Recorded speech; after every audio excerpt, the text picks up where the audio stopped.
नमस्कार दोस्तों, हम आज आपके लिए एक नई प्रेम कहानी लेकर आए हैं जिस कहानी का नाम है रिहाई।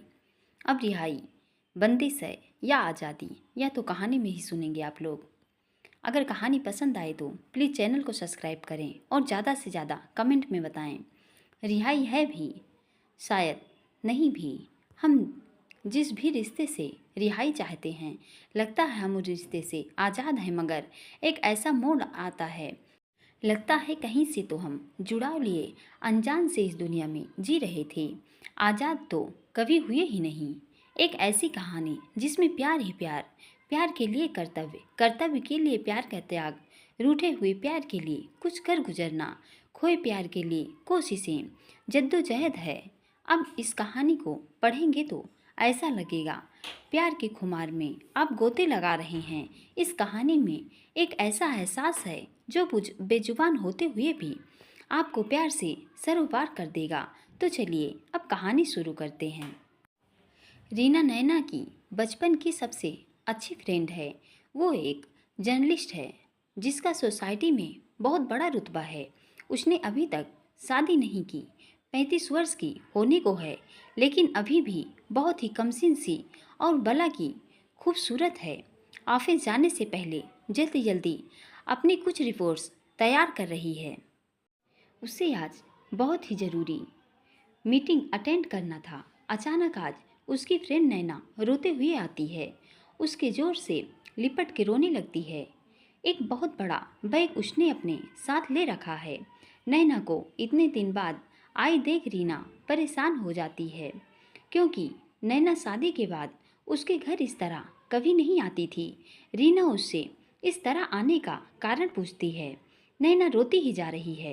रीना उससे बैठने को बोलती है, पानी देती है। नैना, तुम इस तरह अचानक क्यों आई? पहले तुम हमेशा मुझे इन्फॉर्म करती थी। कितनी खुश रहकर आने की तैयारी बहुत दिनों से करती थी। सिसकती हुई नैना बोलती है। रीना, उसने मेरा भरोसा नहीं किया, मेरे साथ बहुत बुरा बर्ताव किया। रीना पूछती है, किसने? सागर ने मेरे साथ बहुत बुरा किया। मुझसे कहा कि वो अब मुझसे छुटकारा चाहता है। रीना कहती है, कुछ ऐसा हुआ होगा जो उसने ऐसा किया, वरना वो ऐसे शब्द अपने मुंह से कभी नहीं निकालता। क्या हुआ था बताओ। मेरी गलती थी कि मैंने उसे सच्चा प्यार किया और शादी की। रीना मजाक करती है, जब तुम इतनी बड़ी गलती कर चुकी थी तो प्रायश्चित ठीक से क्यों नहीं की? कैसा प्रायश्चित रीना? यही कि अगर शादी की थी तो सब कुछ बर्दाश्त करके निभानी भी थी। रीना, तुम भी मेरी बातें समझने की कोशिश नहीं करती। मैं तुम्हारे पास इसलिए आई थी कि तुम मेरी बात सुनोगी, समझोगी। ठीक है, मुझे सारी बातें शुरू से बताओ। मैं तुमसे बहुत दिनों से मिली भी नहीं थी, और भी कुछ है जो शायद आ रहा है। हम दोनों मिले भी थे तो एक पार्टी में, उसके बाद हम दोनों फुर्सत से मिले ही नहीं। ना मैं सब बातें जान पाई। अभी मैं एक ज़रूरी मीटिंग में जा रही हूँ। जब लौटूंगी तो बताना। जब मैं वापस आऊँ तुम आराम करो। ठीक है रीना, तुम्हारा काम भी ज़रूरी है। जाओ, मैं इंतज़ार करूँगी। रीना बोलती है, मैंने चाय बनवा दी है, खाना भी तैयार है, खा लेना। रीना चली जाती है। नैना आराम करने के लिए बेड पर जाती है और सोच में डूब जाती है। फिर शुरू होती है नैना की कहानी। जब वो और रीना पहली बार कॉलेज पहुंचे थे, दोनों आपस में बातें ही करने में मस्त थी। नैना, अगर तुम अच्छे नंबर से पास हुई तो आगे का क्या प्लान है? अभी तो कुछ ऐसा सोचा नहीं। हाँ, कोशिश यही रहेगी कि कुछ ऐसा करूं जिससे मेरी मम्मी को खुशी हो। वैसे उसके लिए क्या करना चाहोगी? अभी पहले कंप्यूटर कोर्स कर लूं, फिर जॉब तलाश करूंगी। तुम क्या करियर प्लान कर रही हो? मैं जर्नलिस्ट से रिलेटेड कोर्स करूंगी, फिर दिल्ली के लिए किसी बड़े मीडिया हाउस में जॉब करूंगी। रीना, मेरा एक पेपर थोड़ा ठीक नहीं हुआ था, पहले ये सोच रही हूँ अच्छे परसेंटेज आ जाएं। रीना कुछ बोले तभी दूर से बहुत सी फ्रेंड आती हुई दिखती हैं। सब मिलकर एक साथ रीना और नैना को मुबारकबाद देती हैं, क्योंकि नैना और रीना का टॉपर लिस्ट में सबसे ऊपर नाम था। दोनों सुनकर खुशी से उछल पड़ती हैं। फिर भी नैना बोलती है, चलो हम दोनों पहले रिजल्ट देख लें। नैना, क्या तुम्हें अपनी अच्छी सहेलियों पे भरोसा नहीं है यार? लेकिन जब रिजल्ट देखने आए हैं तो अपनी आंखों से ही देख कर चलें। रीना और नैना जाकर रिजल्ट की लिस्ट देखती हैं। तभी समीर आकर रीना को मुबारकबाद देता है। वो मन ही मन रीना को बहुत प्यार करता था। रीना कभी उसके जज्बात समझ नहीं सकी थी। रीना भी समीर को मुबारकबाद देती है। दोनों रिजल्ट देखने के बाद घर वापस लौटने के लिए चलती हैं। आराम से बातों में बिजी रहती हैं। नैना रीना से पूछती है, रीना, तुझे समीर इतना प्यार करता है मगर तू उसकी बातों का ध्यान ही नहीं देती। बस कर नैना, तू बहुत शरारती है।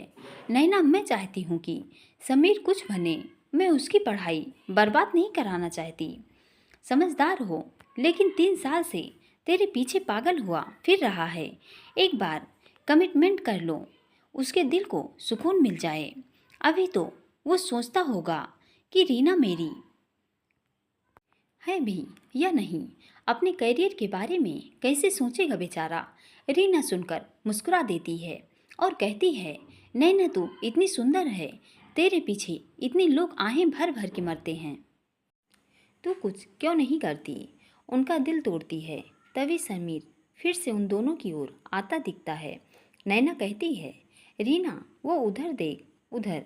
रीना समझ नहीं पाती। वो कहती है जोर से, किधर देखूं?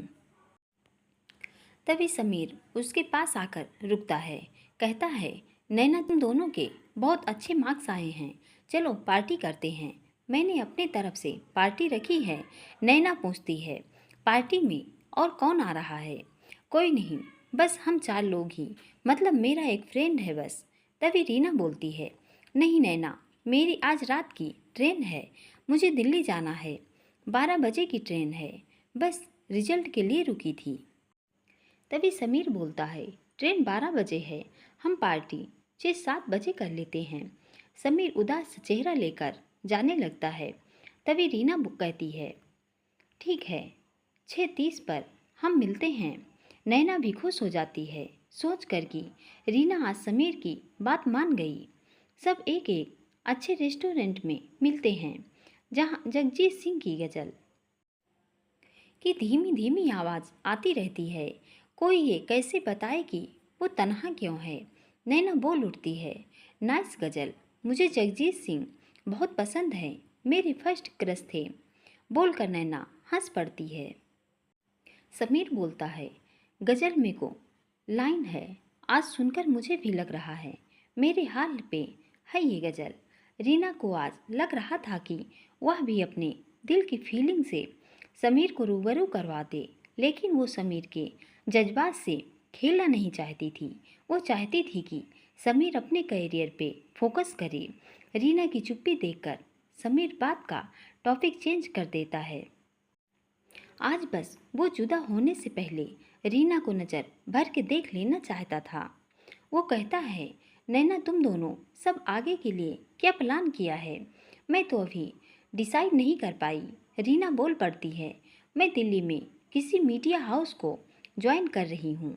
समीर बोलता है, मैं भी कोचिंग ज्वाइन कर रहा हूँ IAS के लिए। अच्छी बात है। रीना खुश होकर बोलती है, रीना, वादा करो तुम मेरा किसी मोड़ पे इंतज़ार करोगी। समीर, ये मेरा कमिटमेंट नहीं है, बस अगर तुम हमसे कहीं भी किसी मोड़ पे मिले तो इंतज़ार करते हुए ही पाओगे। लेकिन पहले अपने करियर पे फोकस करो। प्यार करने वाली तो मिल जाएगी, लेकिन करियर बनाने के लिए मौके नहीं मिलेंगे। रीना, मेरे दिल में एक बात है जो मैं तुमसे कहना चाहता हूँ। तुम सिर्फ मेरी हो। आज से मैं तुम्हारा। इस बात पे मेरा हाथ छूकर जता दो आज। रीना समीर का हाथ छूकर बोलती है, तुम अपनी ज़िंदगी में चाहे जो फैसले लेना चाह लो, मुझे चाहो या किसी और को, मेरी तरफ से तुम्हें हर तरफ की आज़ादी है। चाहे मेरा इंतज़ार भी करो, लेकिन पहले अपनी पढ़ाई पर ध्यान दो। समीर रीना से इजाज़त मांगता है और रीना के माथे पे किस करता है। सब भूल कर खूब एंजॉय करते हैं, डांस मस्ती सब करते हैं। सब अपनी अपनी मंजिल की तलाश में निकल चुके हैं। रीना दिल्ली चली जाती है।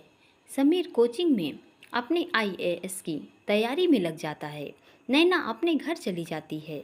उसकी माँ बीमार थी, अकेली थी, उनका और कोई नहीं था। साथ ही साथ वो कंप्यूटर कोर्स करने लगती है। वैसे अभी नैना को अच्छी जॉब नहीं मिल पाई थी, लेकिन उसके पापा के दोस्त उसे अपनी कंपनी में रख लेते हैं। नैना की माँ आकर दरवाज़ा खटखटाते हुए आवाज़ लगाती हैं, नैना बेटी खाना रेडी है, आकर खा लो। मम्मी मुझे भूख नहीं है, मैं आज खाना नहीं खाऊंगी। माँ परेशान होते हुए आवाज़ देती है, नैना बेटी पहले दरवाज़ा तो खोलो, क्या बात है जो खाना नहीं खा रही हो। नैना जिसने सारे खत को बेड पे बिखेर रखे थे उन पे लेटी हुई थी, जल्दी से सब समेट कर रख देती है और दरवाज़ा खोलती है।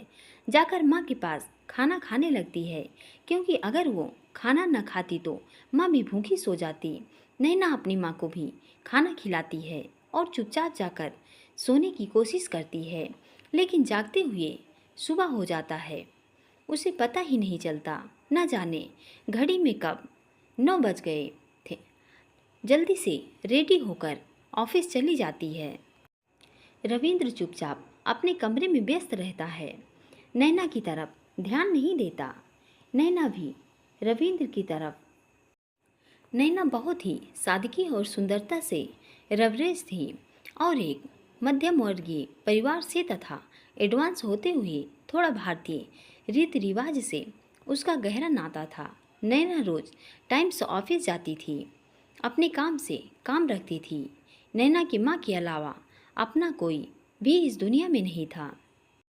उसकी माँ जो नैना का बहुत ख्याल रखती थी, बचपन से किसी की चीज़ की भी कमी महसूस नहीं होने दी नैना को। नैना की माँ स्कूल में लाइब्रेरियन की थी। नैना का सपना था पढ़ाई पूरी करके कुछ अच्छा माँ के लिए करे। यूं ही उसकी मुलाकात रविंद्र से हो जाती है। रविंद्र उसका लॉगिंग था। नैना ऑफिस में हमेशा घर का बना हुआ खाना ले जाती थी। वो अक्सर देखती लंच टाइम में रविंद्र कुछ नहीं खाता, सिर्फ चाय पी लेता। नैना ये सब रोज रोज नहीं देखा जाता था। आखिर एक दिन वो रविंद्र से कह ही देती है, रविंद्र आप कहीं जा रहे हो? हाँ मैं कैंटीन जा रहा हूँ, आप आज मेरे साथ लंच कर लो। शुक्रिया, फिर कभी। अब तो नैना जिद पर ही अड़ लेती है, प्लीज आकर आज मेरे साथ खाना खा लो, मैं आज आपके लिए खाना लाई हूँ। ठीक है, आप कह रही हो तो आज खा लेता हूँ। दोनों साथ में खाना खाते हैं। रविंद्र बोल पड़ता है, आज बहुत दिनों बाद कुछ खाया जो बहुत ही स्वादिष्ट है। नैना रविंद्र से पूछती है, रविंद्र आपके घर में कौन कौन है? मैं इस शहर में अकेला हूँ, रूम रेंट पे ले रखा है, एमपी से हूँ। मैंने शुरू से यहीं रहकर पढ़ा, गवर्नमेंट जॉब के लिए तैयारी कर रहा हूँ। प्राइवेट जॉब भी कर रहे हो? गवर्नमेंट जॉब की प्रिपरेशन के साथ ये कहते हुए नैना हंस पड़ती है। एक्चुअली मैंने अब घर से पैसे लेना बंद कर दिया, अपने खर्च खुद उठाना चाहता हूँ। यूपीएससी में पास कर लिया, अगर इंटरव्यू में निकाल ले जाता हूँ तो फिर करियर बन जाएगा, मेरे परिवार वाले भी खुश हो जाएंगे।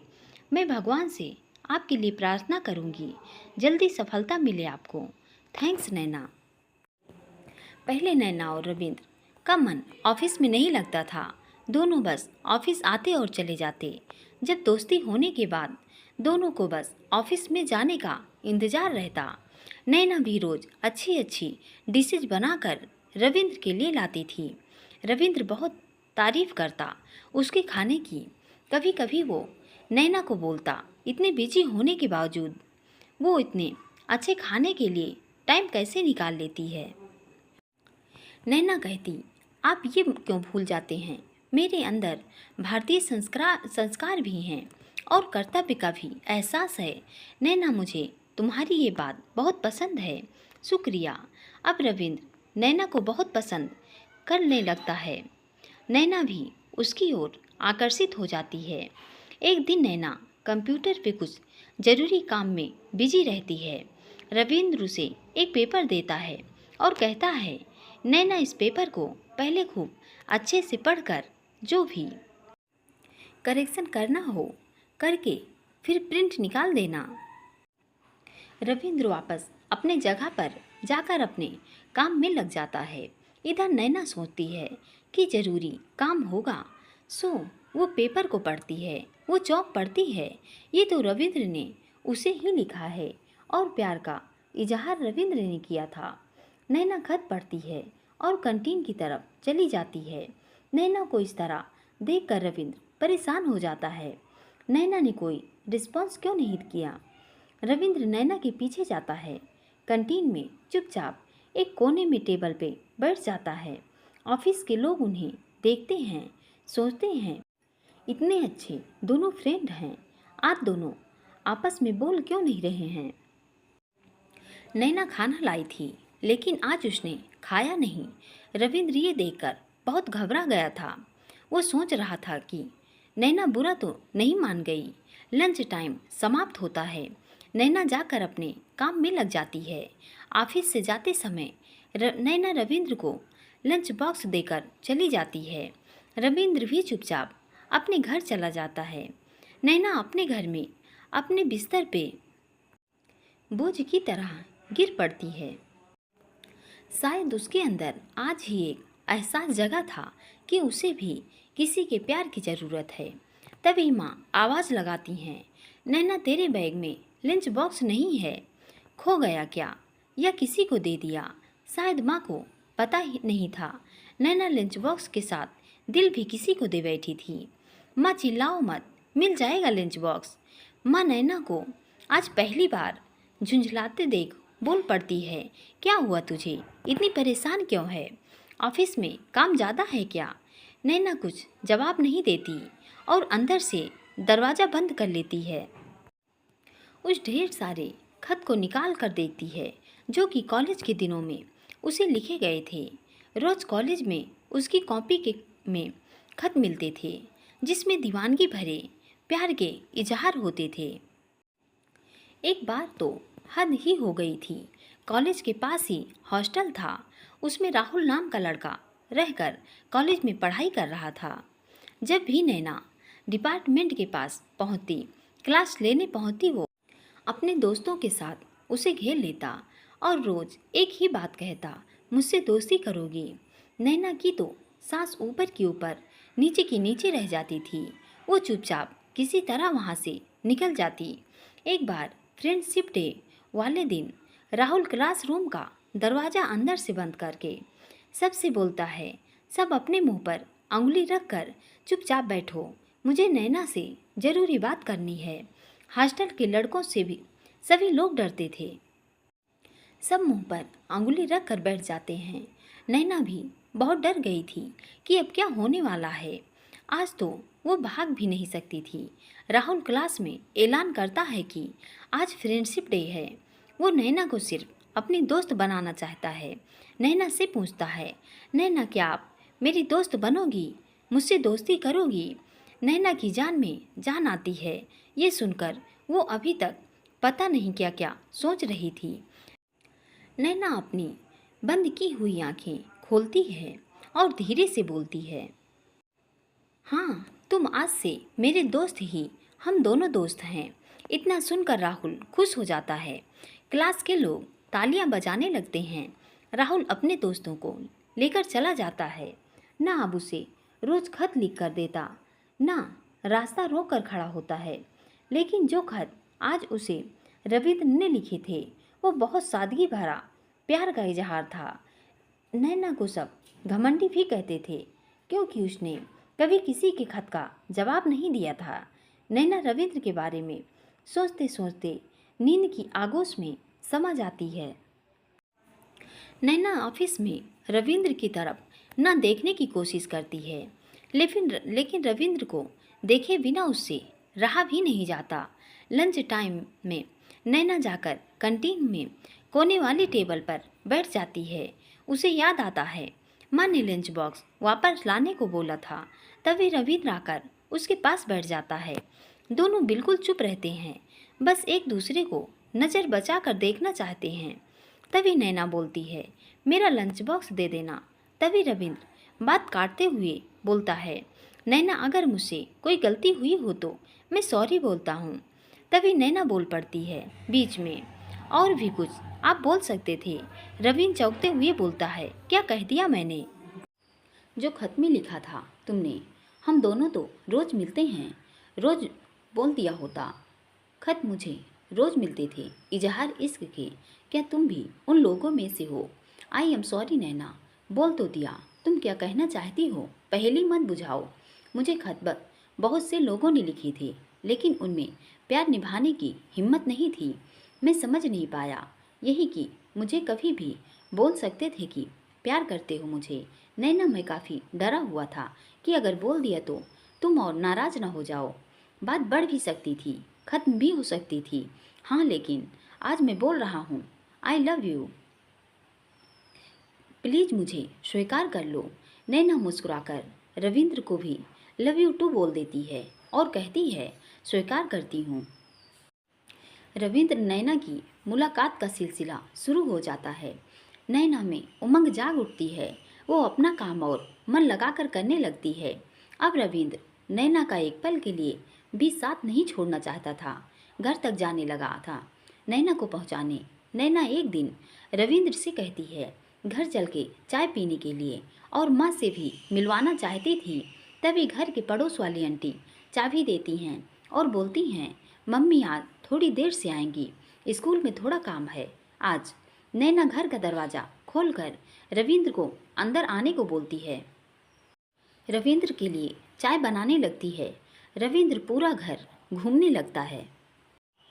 नैना चाय बनाकर जैसे ही लाती है, रविंद्र नैना को बैठने को बोलता है और नैना रविंद्र की गोद में सर रख कर लेट जाती है। रविंद्र नैना के सर में अंगुलियां फेरने लगता है और कहता है, नैना मेरे दिल में एक ख्वाहिश है।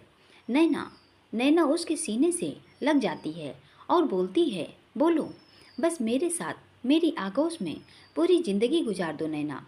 रविंद्र की सांसें जोर जोर से चल रही थी। तभी उसके होठों पर नैना अपना हाथ रख देती है। रविंद्र अभी कुछ मत बोलो, मुझे तुम्हारे दिल की धड़कनें तुम्हारा हाल बता रही हैं। रविंद्र नैना को अपनी बाहों में जकड़ लेता है। आज दो प्यासे नैनों और दिलों का मिलन हो जाता है।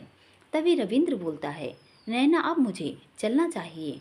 ठीक है, लेकिन अब इस तरह फिर कब मिलोगे? रविंद्र फिर से नैना को जोर से गले लगा लेता है। कहता है, अगर इजाज़त हो तो यहीं रुक जाऊं। रविंद्र बातों में सुरूर था। नैना भी रविंद्र की बातें सुनकर शर्मा जाती है। बोलती है, माँ से मिल कर जाओ, आने वाली होंगी। तभी माँ आ जाती है। नैना अपनी माँ को रविंद्र से इंट्रोड्यूस कराती है।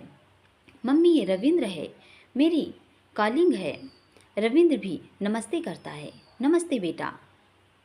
रविंद्र चला जाता है। नैना की माँ नैना को समझाते हुए कहती हैं, नैना बेटी, हम दोनों के एक दूसरे के सिवा कोई नहीं है और लोग बस इल्ज़ाम लगाने वाले हैं। इसलिए बेटी, अब किसी गैर मर्द को घर भी मत बुलाना। जी मम्मी, लेकिन रविंद्र मुझे घर तक छोड़ने आए थे, सो मैंने सोचा आपसे मिलवा दूं। रविंद्र भी आपसे मिलना चाहता था। ठीक है बेटी, मैंने मिल लिया, अब मत बुलाना, नहीं तो इस मोहल्ले के लोग बातें बनाने में कोई कसर नहीं छोड़ेंगे। एजुकेटेड लोग भी बात बनाने और बदनाम करने का मौका नहीं छोड़ते। नैना के काम करने के तरीके को लेकर कंपनी के मालिक श्री गोपीदास बहुत प्रसन्न थे। वो नैना को अपने केबिन में बुलाते हैं। नैना उनसे मिलने जाती है। डोर नॉक करती है। May I coming sir? Yes coming. Naina अंदर आती है। गोपीदास कहते हैं, प्लीज़ चेयर ले लो, बैठो। रामू से चाय मंगाते हैं। नैना पूछती है, सर मुझे किस लिए याद किया? नैना, मैं तुम्हारे काम के तरीके से बहुत खुश हुआ, इसलिए बुलाया मेरे साथ चाय पीने को। Thank you sir. हाँ, मैं काम से बहुत नाराज़ हूँ। मुझे सर कहकर जो बुलाती हो, मुझे अंकल कह सकती हो। नैना मुस्कुराते हुए कहती है, ठीक है अंकल, प्लीज बताइए क्या काम था। तुम्हारे काम से खुश होकर मैं सैलरी बढ़ा रहा हूँ। आज से तुम मेरे पर्सनल अकाउंट का काम देखोगी। थैंक्स, क्या मैं जा सकती हूँ? ओके, जाओ। नैना खुशी खुशी गोपी दास के केबिन से निकलती है। रविंद्र आज मॉर्निंग से नैना से नहीं मिल पाया था। नैना को देखते ही गुड मॉर्निंग बोलता है। सर ने तुम्हें किस लिए बुलाया था? तुम बहुत खुश दिख रही हो, क्या बात है? वाह, मेरा चेहरा भी पढ़ लेते हो। हाँ नैना, तुम्हारे चेहरे को मैं आसानी से पढ़ लेता हूँ। छोड़ो भी, सच नैना, मैं सिर्फ तुम्हारे लिए ही आता हूँ यहाँ। आज मेरा नौकरी में चयन हो गया है, अब मुझे जाना होगा कल, लेकिन तुम्हें छोड़ के जाने का मन नहीं है। मैं आज डबल खुश हूँ। एक तो मेरी सैलरी बढ़ गई, दूसरी तुम्हारी जॉब। कल जाना है तुम्हें, तैयारी कर लो। ठीक है बाबा। नैना मन ही मन सोच रही थी कि अब रविंद्र आईएएस बन गया, मुझे इसके अच्छे फ्यूचर से दूर हट जाना चाहिए। अचानक कहती है, रविंद्र मैं तुमसे अभी बात करना चाहती हूँ। ठीक है, चलो आज कहीं चलते हैं, सुकून से कुछ बातें करते हैं। नहीं रविंद्र, मैं कहीं नहीं जा सकती, मैं यहीं बात करना चाहती हूँ। बोलो, क्या कहना चाहती हो? आज से मेरे तुम्हारे रास्ते अलग। मैं तुमसे शादी भी नहीं करना चाहती। क्यों? शादी क्यों नहीं करोगी? मैंने कोई गलती की है? नहीं, बस मैं अपनी माँ के साथ ही रहूँगी। मम्मी हम दोनों के साथ ही रहेगी। नहीं रविंद्र, आप जाओ, मेरी चिंता मत करो। कैसे चिंता न करूँ? आई लव यू नैना। नहीं रविंद्र, मैं तुम्हें प्यार कभी नहीं करती थी। I hate you. तुमसे छुटकारा चाहती हूँ। जाओ रविंद्र। रविंद्र कुछ बोलने की हिम्मत नहीं कर पाता, चुपचाप चला जाता है। नैना के दिल का बोझ हल्का होता है। वो नहीं चाहती थी कि रविंद्र अपना करियर खत्म करे। नैना काफ़ी रोई थी, लेकिन अपने आंसू रविंद्र को दिखाना नहीं चाहती थी। बाद में वो भी सोचती है कि क्यों उसने ऐसा व्यवहार किया रविंद्र के साथ। नैना की हमेशा यही आदत थी, रविंद्र से अचानक लड़ाई करना फिर मनाना। रविंद्र ने कॉल भी किया था, नैना ने रिसीव नहीं किया और रविंद्र चला गया था। नैना अपनी गलती के बारे में सोच सोच कर बीमार हो गई थी। एक हफ्ते तक ऑफिस भी नहीं गई। आज गोपी दास बहुत खुश हैं। उनका बेटा लंदन से अपनी पढ़ाई पूरी करके लौट रहा है। उनकी खुशी का ठिकाना नहीं है। पत्नी माया भी बहुत खुश हैं। उनकी बरसों की साधना पूरी हुई है। वो चाहते थे कि बेटा पढ़ाई ठीक से पूरी करे और बेटे ने अपनी पढ़ाई पूरी कर ली। गोपी दास माया से खुश होकर कहते हैं, माया आज मेरा बेटा विदेश से पढ़ाई पूरी करके वापस आ रहा है। तुम सोच भी नहीं सकती मैं कितना खुश हूँ। माया की आंखों में उन दिनों को याद करके आंसू आ जाते हैं जब उनका बेटा उसे छोड़ कर गया था पढ़ने। माया अपने आंसू छिपा लेती हैं। माया अब मेरे मन की इच्छा है, सुंदर सुशील दुल्हन भी मिल जाए उसे। हाँ मैं भी यही चाहती हूँ। बहू के आने से घर में रौनक हो। जल्दी चलिए, एयरपोर्ट पे बेटे का स्वागत भी करना है। समय भी बहुत कम है। चलो चलो। वैसे मैंने ऑफिस से कुछ लोगों को भेज दिया है। माया पूछती है, कौन कौन जा रहा है? अब जल्दी चलो, पता चल जाएगा। गोपी दास और माया एयरपोर्ट पहुंचकर बेटी का स्वागत करते हैं, माला पहनाते हैं। गोपी दास की नज़रें किसी को ढूंढ रही होती हैं और वर्मा जी से कहते हैं, वर्मा जी नैना नहीं आई, कहाँ है? नैना की तबीयत ठीक नहीं थी, इसलिए नहीं आ रही है बहुत दिनों से। क्या हुआ? मुझे किसी ने बताया नहीं। नैना ने एक हफ्ते की छुट्टी ले रखी है। गोपी दास चिंतित हो जाते हैं। सुशील को घर वापस लेकर आ जाते हैं। सुशील का घर में जोरदार स्वागत होता है। आज सुशील के घर वापस आने की खुशी में बहुत अच्छे अच्छे व्यंजन बनाए गए थे। माया बेटे से कहती हैं, सुशील बेटे आज सब तेरी पसंद के व्यंजन बने हैं। मैंने रामू काका के साथ मिलकर बनाए हैं, खाकर बताओ कैसे हैं। आज लग रहा है जाने कितनी वर्षों बाद खाना खा रहा हूँ। हमारे यहाँ के खाने की तरह कहीं और खाना हो ही नहीं सकता। तभी गोपीदास कहते हैं, सुशील बेटे कल सुबह 10 बजे रेडी रहना, ऑफिस चलना है, जो कि तुम्हारी मंजिल है। कैसी मंजिल पापा? बेटा अब मेरी तबीयत ठीक नहीं रहती। अब कंपनी की जिम्मेदारी तुम संभाल लो। अब सारे बिजनेस पे में तुम्हारा अधिकार है, संभालो। पापा क्या, अब मुझ पे से भी आपका अधिकार हट गया? नहीं बेटा, तो फिर आज से आप ऐसी बातें मत बोलना। सब कुछ आपका है और मैं भी। तभी बीच में ही माया बोलती है, देखा आपने, मेरा बेटा कितना समझदार है। आपने कहा था बेटा लंदन में रहकर बदल गया होगा। सब लोग एक साथ हंस पड़ते हैं। आज सुशील सुबह ही उठकर तैयार हो गया था। गोपीदास सुशील को लेकर ऑफिस जाते हैं। ऑफिस में सुशील का सभी वेलकम करते हैं। गोपीदास सुशील को अपनी कैबिन में ले जाते हैं और अपनी कुर्सी पे बैठने को बोलते हैं। तभी सुशील गोपीदास को बोलता है, पापा आप इस कुर्सी पे बैठिए, मैं आपके निर्देशन में ही काम करूँगा। गोपीदास बोलते हैं, सुशील बेटे, मैंने इस कंपनी को एक माली की तरह संभाल के रखा, लेकिन जब तक तुम इस कुर्सी पे बैठोगे नहीं तो कैसे संभालोगे इस कंपनी को? मैं चाहता हूँ अब तुम अपने तरीके से इस कंपनी को संभालो, मैं सहयोग करता रहूँगा। ये कहते हुए गोपीदास सुशील को कुर्सी पे बैठाते हैं। तालियों से ऑफिस गूंज उठता है। शाम को गोपीदास अपने घर में बहुत बड़ी पार्टी रखते हैं। नैना को भी बुलाते हैं पार्टी में। नैना की तबीयत ठीक नहीं थी, लेकिन गोपीदास जी को मना नहीं कर पाती और पार्टी में आती है। गुलाबी रंग की साड़ी और पीले रंग का ब्रोकेड ब्लाउज उस पर खूब जच रहा था। कंधों पर खुले बाल जो हल्के घुंघराले से और भी नैना की खूबसूरती बढ़ा रहे थे। चेहरा गुलाबी और उस पर आंखें बादामी। हालांकि पार्टी का ड्रेस कोट पश्चात वेस्टर्न था, लेकिन नैना उन लड़कियों में से नहीं थी जो अपनी संस्कृति भूल जाए। एजुकेशन कर उसने भी किया था, किसी विदेश कल्चर वाली लड़की से कम नहीं थी नैना। कभी कोई बोलता है, नैना आज साड़ी क्यों पहनी हो? तभी माया आ जाती हैं। उनके पैर छूते हुए नैना कहती है, आंटी ने भी साड़ी पहनी है तो मैं क्यों न पहनूं? सब हंस पड़ते हैं। गोपीदास सुशील का परिचय नैना से कराते हैं। सुशील हाथ बढ़ाता है मिलाने को, लेकिन नैना हाथ जोड़कर नमस्ते करती है। सुशील की नज़रें नैना पर ही थी, कब से वो अलग ही नजर आ रही थी। जब नैना नमस्ते करती है तो सुशील और दीवाना हो जाता है। उसकी इस अदा का अपना हाथ पीछे करके वो भी नमस्ते करता है। सुशील नैना से बात ही करता जाता है, ड्रिंक ऑफर करता है। नैना मना कर देती है तो सुशील बताता है, ये अल्कोहल नहीं है, सॉफ्ट ड्रिंक है।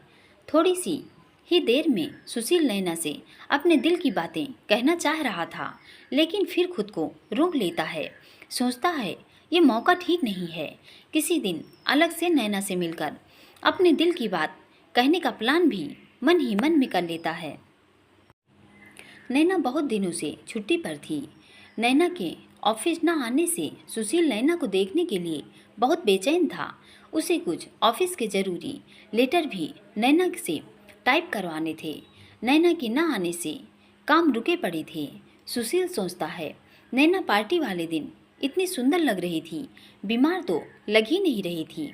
लगता है उसको नज़र लग गई होगी।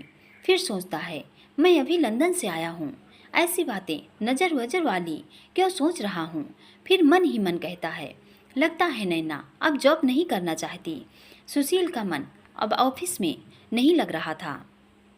सुशील सोचता है कि अभी तक उसकी बहुत सी लड़कियों से मुलाकात हुई थी, लेकिन पहली बार कोई लड़की उसके दिल तक उतरी है।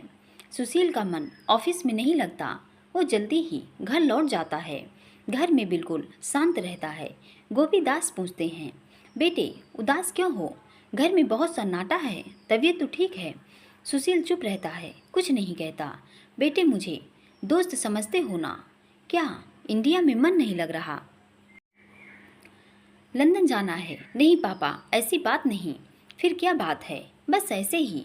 गोपीदास कहते हैं, टेंडर के लिए मिस्टर शर्मा को लेटर तैयार करके भेजना था, हो गया? झुंझुलाते हुए सुशील कहता है, नहीं पापा, नैना ऑफिस नहीं आई। तभी गोपीदास कहते हैं, लगता है ये लड़की ऑफिस छोड़ने का मन बना चुकी है। नैना का मन कहीं नहीं लग रहा था। वो खुद को माफ़ नहीं कर पा रही थी। सोचती है बेकार ही छोटी छोटी बात रविन सिल्लर बैठती है। नैना की आदत थी, बिना किसी वजह रविंद्र से लड़ बैठती थी वो। तिल का ताड़ बना देती थी। रविंद्र उसका गुस्सा चुपचाप सह जाता था। कभी कभी इतनी बड़ी बड़ी बातें कह देती, लगता कि आज फाइनल ब्रेकअप है। लेकिन रविंद्र कुछ नहीं बोलता था। वो जानता था नैना दिल से बुरी नहीं, कुछ दिन बाद फिर उसे मनाएगी। रविंद्र की इस आदत से नैना और खींचती थी, लेकिन कभी खत लिखकर, कभी कॉल करके उससे माफ़ी मांगती। सामने रविंद्र होता तब भी माफ़ी खत लिखकर ही मांगती। नैना रविंद्र के बारे में सोच में डूबी रहती है। तभी उसकी माँ आवाज़ लगाती है। नैना अपने कमरे से बाहर आती है। माँ कहती हैं, देखो बेटी कौन आया है। नैना आज अपने बालों में बहुत सा तेल लगा रखी थी। उसके सिर में सुबह से ही दर्द हो रहा था। नैना ने सलवार कुर्ता और सिल्क का दुपट्टा डाल रखा था। नैना दुपट्टा संभालते हुए ड्राइंग रूम की ओर बढ़ती है। नैना ने अपना ड्राइंग रूम बहुत ही अच्छे और सिंपल तरीके से सजा रखा था। गोपीदास और सुशील उसके ड्राइंग रूम की सजावट से मंत्रमुग्ध होकर देखते रहते हैं। नैना उन्हें नमस्ते करती है और जाकर बैठ जाती है। सुशील नैना को बस देखता ही जा रहा था। नैना को फूलों का गुलदस्ता भेंट करता है। नैना वो गुलदस्ता ले लेती है। सुशील इतने ध्यान से नैना को देख रहा था। नैना की भी नजरें उससे मिलती हैं। नैना झेप के नजरें झुका लेती है। गोपीदास कहते हैं, बेटी तुम कब से ऑफिस नहीं आ रही हो? बहुत से काम रुके पड़े हैं, सब सूना लग रहा है। गोपीदास अपने बेटे के दिल का हाल जान चुके थे। नैना की माँ चाय बना कर लाती है। नैना दोनों को चाय देती हैं। गोपीदास कहते हैं, बेटी तुमने जवाब नहीं दिया, क्या बात है? मेरी तबीयत इधर कुछ दिनों से सही नहीं थी, अब मैं जॉब भी नहीं करना चाहती। ये बात सुनकर सुशील का दिल बिल्कुल टूट जाता है। गोपीदास फीका पड़ चुका सुशील का चेहरा देखते हैं और बोल पड़ते हैं, ये क्या बात बेटी, क्या कह रही हो? तुम तो मेरे दोस्त की बेटी हो और मेरी भी बेटी जैसी हो। ऑफिस कल से आओ, चाहे कुछ दिनों बाद छोड़ देना। सुशील भी आंखों ही आंखों में नैना से मिन्नतें करता है। नैना ऑफिस जाने को तैयार हो जाती है, पर एक हफ्ते की और छुट्टी मांगती है, क्योंकि रविंद्र के बारे में सोच सोच के वो थोड़ा वीक हो गई थी। गोपीदास और सुशील दोनों मान जाते हैं। थैंक्स बोलकर अपने घर चले जाते हैं। नैना की माँ स्कूल में लाइब्रेरियन थी। वो सुबह सुबह ही घर से चली जाती हैं। नैना पूरे दिन बोर होती रहती है। अब वो सुशील का मन भी ऑफिस में अब नहीं लगता था। वो नैना के घर किसी न किसी बहाने से पहुंच जाता था। नैना को सुशील के आने से कोई फर्क नहीं पड़ता था, न कोई खुशी होती थी। हाँ, लेकिन जब सुशील आता तो उसके परफ्यूम की खुशबू से वो जरूर समझ जाती कि वो आया है। सुशील अक्सर नैना के लिए गुलाब ले जाता। आज भी अचानक सुशील आ गया था। नैना रविंद्र की फ़ोटो लेकर बैठी थी। सुशील को देखते ही वो रविंद्र की फ़ोटो तकिए के नीचे दबा देती है। सुशील नैना से हाल पूछता है और उसका माथे पे हाथ रखकर फीवर चेक करता है। तभी सुशील बोलता है, नैना तुम्हारे पास आता हूँ, थोड़ा चैन मिलता है। Thanks sir. ओह नैना, मुझे सर नहीं सुशील कहा करो। Okay sir. नैना आप जल्दी अच्छी होकर ऑफिस आए। सभी काम रुके पड़े हैं, कोई और भी काम कर सकता है, लेकिन पापा बोल रहे थे कि जो जिसका काम है वही करेगा। फिर दबी जुबान में कहता है, नैना सिर्फ मेरे लिए तुम्हें ऑफिस आना पड़ेगा। नैना सुनील की बात से चौंक पड़ती है और चाय बनाने के बहाने किचन में जाती है। सुनील उसका हाथ पकड़ के बैठा देता है। कहता है, नैना प्लीज़ बैठो, आज मैं चाय बनाता हूँ। सुनील, मुझे जल्दी ठीक भी तो होना है, आज से ही शुरुआत कर देती हूँ। सुनील बोल उठता है, ये बात हुई ना, अगर आप ठीक होना चाहोगी तो होगी ना। चलो हम दोनों चाय बनाते हैं। और दोनों चाय बनाने चले जाते हैं। सुनील कहता है, नैना मुझे तुम्हारा घर बहुत अच्छा लगता है। नैना कहती है, मगर आपके घर से तो अच्छा नहीं है। नैना तुम्हारा दिल अच्छा है, इसलिए मुझे यहाँ सब अच्छा लगता है। तभी नैना की मम्मी भी आ जाती हैं। वो सुनील का इतना घुस मिलकर देखकर खुश होती हैं। उनके घर सुनील की फैमिली का आना जाना कई वर्षों से था। नैना के पास कई दिनों से सुनील का कोई खत भी नहीं आया था, न खुद सुनील। नैना आज ऑफिस जाती है और अपने टेबल पे चुपचाप काम में लग जाती है। सुनील नैना को देखता है, बुलाता है। नैना उसके केबिन में जाती है, नॉक करती है। Please come in. Good morning. Very good morning. Please chair ले लो, बैठो। नैना बैठ जाती है। आज नैना बहुत सुंदर लग रही थी। सुनील बस देखे ही जा रहा था। खुले महकते बालों की घटाओं में सुनील खो गया था। आज नैना ने नीली साड़ी पहन रखी थी। इतना हुस्न सुनील उसे देखकर दीवाना हो गया था। नैना सन्नाटा तोड़ते हुए कहती है, सर आपने बुलाया था। सुनील कहता है, पहले तो मुझे सर मत बोलो, सुनील कहो बस। ओके सुनील। दोनों हंस पड़ते हैं। नैना एक कॉन्ट्रैक्ट लेकर मॉरिशस भेजना चाहता है, बना लो आज। ठीक है। नैना जाने लगती है। सुनील कहता है, पहले एक कप चाय मेरे साथ पी लो। सुनील चाय मंगवाता है। नैना कहती है, पहले मुझे काम पूरे करना है। सुनील रिक्वेस्ट करता है तो नैना बैठ जाती है। दोनों चाय पीते हैं। सुनील एक पार्टीशन नैना से हटाने को बोलता है। नैना हटाती है। देखती है एक सुंदर सा वर्क स्टेशन। सुनील से पूछती है, ये क्या है? आज से तुम इस जगह पे ही काम करोगी? नहीं, मैं बाहर ही ठीक थी, यहाँ नहीं बैठ सकती। पर तुम्हारा काम दूसरों से अलग है, इसलिए यही ठीक रहेगा। हाँ, अगर मेरे केबिन में अच्छा नहीं लग रहा तो एक हफ्ते में अलग केबिन बन जाएगा तुम्हारे लिए।